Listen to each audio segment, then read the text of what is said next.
जय हिंद दोस्तों। एक बार फिर स्वागत है आपका अपने YouTube चैनल सैनिक जानकारी पर। दोस्तों, आज का वीडियो बहुत ही इम्पोर्टेंट होने वाला है क्योंकि यह वीडियो सभी सेवारत सैनिकों के लिए है। आज के वीडियो में हम पर्सनल डॉक्यूमेंटेशन के बारे में बात करेंगे कि जवान के पर्सनल डॉक्यूमेंटेशन क्या क्या होते हैं, कहाँ कहाँ पर होते हैं और किस प्रकार रख रखाव करना चाहिए। इसलिए ये वीडियो थोड़ा लंबा हो सकता है, इसको स्किप या इग्नोर ना करें। इसके साथ ही आपसे रिक्वेस्ट है कि आप अपने सभी दोस्तों को इस वीडियो को ज़्यादा से ज़्यादा शेयर करें, जिससे उनको भी अपने पर्सनल डॉक्यूमेंटेशन के बारे में जानकारी हो सके। तो आइए पर्सनल डॉक्यूमेंटेशन के बारे में जानकारी शुरू करते हैं। जब नया युवा भर्ती हो जाता है सेना के अंदर और वो कैडेट बन जाता है, सेंटर के अंदर रिपोर्ट कर देता है। जब टर्निंग कंप्लीट हो जाती है तब सीट रोल बनती है जो रिकॉर्ड के अंदर रहती है। सीट रोल के अंदर उस जवान के सभी पार्ट ऑर्डर, जो भी कोर्स करता है कोर्स रिपोर्ट, जो भी उसको अवार्ड मिलता है अवार्ड रिपोर्ट, प्रकार की भी वो काम करता है, वो सभी उस सीट रोल के अंदर एंट्री होता है।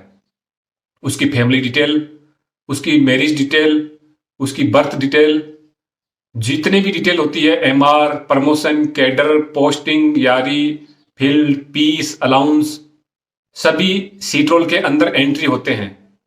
और जब जवान एक सिपाही बनता है और सूबेदार मेजर ऑनरेडी कैप्टन तक सर्विस करता है, तब तक सीट रोल रिकॉर्ड के अंदर ही रहती है। जब जवान सेंटर से अपनी यूनिट में पोस्टिंग जाता है, तब उसके साथ IAFF 958, FMS 2 अल्फा और फील्ड कंडक्ट शीट, ये तीनों ही डॉक्यूमेंट कंपनी ऑफिस में रहते हैं। 958 के अंदर जवान के पर्सनल डिटेलमेंट, उसका होम एड्रेस, उसकी पारिवारिक डिटेल, उसकी पोस्टिंग डिटेल, उसकी जो भी डिटेल होती है, posting, promotion, cadre, map reading, class, वो सभी कंपनी की जवाबदारी होती है 958 में एंट्री करने की। तो कंपनी ऑफिस में वह रहती है। इसके अलावा जब एक रिक्रूट भर्ती होता है तो FMS 2 अल्फा जो मेडिकल सीट होती है वो भी 958 के अंदर होती है, क्योंकि जब जवान पेंशन जाता है तब उस 2 अल्फा की जरूरत पड़ती है, इसलिए उसको सावधानी से रखा जाना चाहिए। इसके अलावा field conduct sheet, field conduct sheet का एक पन्ना होता है। वैसे तो कोई काम की नहीं होती, लेकिन यदि कोई जवान गलती करता है या लेट होता है या कोई भी अनडिसिप्लिन कार्रवाई करता है तो उसके अंदर पनिशमेंट लगाया जाता है।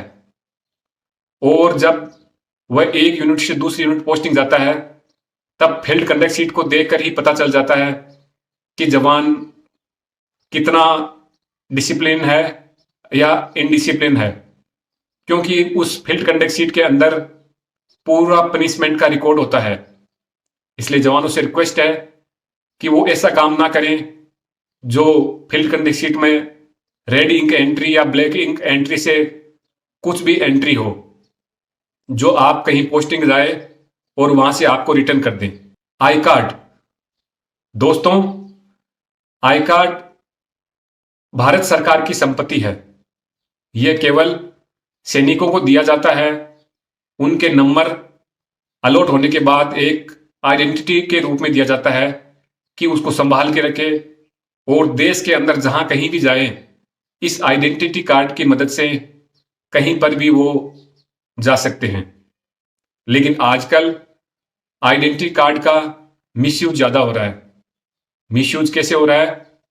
क्योंकि कोई जवान जब एक स्थान से दूसरे स्थान पर पोस्टिंग जाता है तो कोई चोरी करने वाला चोर आइडेंटिटी कार्ड को चोरी कर लेता है। उसके बाद में उसमें अपना फोटो स्कैन करके लगा देता है और वो आर्मी की छावनियों के अंदर घुस जाता है, वहां से वो डिटेल ले लेता है। इस प्रकार आई कार्ड से मिसयूज होता है। इसलिए सैनिक को सदैव सावधान रहना चाहिए कि आई कार्ड की हिफाजत अपने से ज्यादा करनी चाहिए, क्योंकि यदि आज के समय में आई कार्ड गुम हो जाता है तो मेजर जनरल या लेफ्टिनेंट जनरल इस तरह के अफसर कोर्ट ऑफ इंक्वायरी करते हैं। तो अब आप देख सकते हैं यदि किसी भी जवान का आई कार्ड गुम होता है तो उसको कितना पनिशमेंट मिल सकता है। पहले पनिशमेंट कम मिलता था, लेकिन अभी ज्यादा केस होने के कारण 28+14 या 14+14 पनिशमेंट मिलता है। इसलिए जवान का काम है कि जब छुट्टी जाता है और उसको जरूरत नहीं होती है तो वह आई कार्ड अपने साथ लेकर नहीं जाएं। इसके अलावा वो अपने कंपनी कोत में ही जमा करा के रखें, जिससे उसकी टेंशन भी कम होगी और आई कार्ड गुम होने का डर भी कम रहेगा। क्लोथिंग कार्ड, जब रिक्रूट सेना में भर्ती होता है उस समय उसको क्लोथिंग दिया जाता है और उसी समय उसके 2 क्लोथिंग कार्ड बनाए जाते हैं, एक ओरिजिनल और एक डुप्लीकेट। जब वह जवान ट्रेनिंग पूरी करके अपनी यूनिट में जाता है तो सेंटर से एक क्लोथिंग कार्ड उसकी यूनिट में भेज दिया जाता है और एक क्लोथिंग कार्ड उसके पास रहता है। जब वह यूनिट में अपना क्लोथिंग लेता है तो एक कार्ड साथ ले जाएगा और दोनों कार्ड में एंट्री करवाएगा। इसलिए यह भी पर्सनल डॉक्यूमेंटेशन के अंदर आता है और दोनों कार्ड की रख रखाव करने की जवाबदारी इंडिविजुअल सैनिक की है। हेल्थ कार्ड, दोस्तों वैसे तो हेल्थ कार्ड कोई मायना नहीं रखता है, लेकिन सेना के अंदर बहुत जरूरी है। जब रिक्रूट सिपाही बनता है और जब वह अपनी यूनिट में जाता है तो हर साल एनुअल मेडिकल और डेंटल मेडिकल होता है। तो जवान को चाहिए कि किसी भी समय अपना समय निकालकर वह हेल्थ कार्ड के अंदर एनुअल मेडिकल और डेंटल मेडिकल जरूर करवाएं, क्योंकि जब 1 साल या 2 साल बीच में गैप हो जाता है तो जवान को बहुत प्रॉब्लम्स आती है। कोई भी उसका एनुअल मेडिकल नहीं करता है, सभी कारण पूछते हैं कि आपने बीच में 2 साल क्यों नहीं करवाया।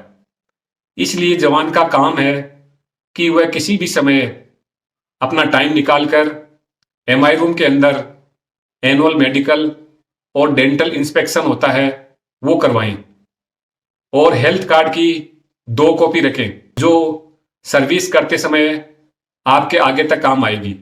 कैंटीन स्मार्ट कार्ड, दोस्तों वैसे तो अभी तक जो डॉक्यूमेंट बताए थे वो ही पर्सनल डॉक्यूमेंटेशन के अंदर आते हैं, क्योंकि इसी के कारण कैंटीन से आप ग्रोसरी आइटम्स और लिक्वर आइटम्स ले सकते हो। यदि आपने थोड़ा सा भी सावधानी नहीं बरती तो ये आपका गुम हो सकता है और गुम होने के बाद कोई दूसरा इसका यूज कर सकता है। इसलिए आपकी रिस्पॉन्सिबिलिटी है कि कैंटीन कार्ड को भी आप सावधानी से रखें, जिससे कोई दूसरा जवान या कोई भी चोर इसका उपयोग नहीं कर सके। यदि गुम हो जाता है तो आपका काम है एफआईआर करवाना और जितनी जल्दी हो सके एफआईआर करवाकर नया कार्ड बनवाएं। डिपेंडेंट कार्ड, दोस्तों आज के समय में जब आप सेना में नौकरी करते हैं तो आपके माता पिता की भी देखभाल करना जरूरी है। इसलिए आपका कर्तव्य बनता है कि जैसे ही आप यूनिट के अंदर पहुंचे आप अपने मदर फादर का डिपेंडेंट कार्ड बनवाएं और घर पर भेज दें।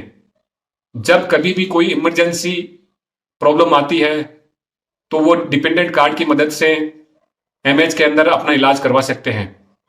इसलिए जो भी जवान यूनिट में पोस्टिंग आता है फर्स्ट प्रायोरिटी से अपने मदर फादर और 18 साल से कम भाई और बहनों के डिपेंडेंट कार्ड बनवाने चाहिए। दोस्तों पर्सनल डॉक्यूमेंटेशन के अंदर से जो भी डॉक्यूमेंट गुम हो जाता है तो आपका काम बनता है सीधा पुलिस स्टेशन जाना और एफआईआर करवाना। जहां पर भी गुम हुआ है, जो भी डॉक्यूमेंट गुम हुआ है उसकी एफआईआर जरूर करवानी है। तो दोस्तों पर्सनल डॉक्यूमेंटेशन के बारे में आपको ये जानकारी कैसी लगी? जानकारी अच्छी लगे तो कमेंट करके जरूर बताएं और सैनिक जानकारी चैनल को ज्यादा से ज्यादा दोस्तों में शेयर करें और सब्सक्राइब करें। एक बार फिर मिलेंगे नए वीडियो के साथ, तब तक के लिए जय हिंद।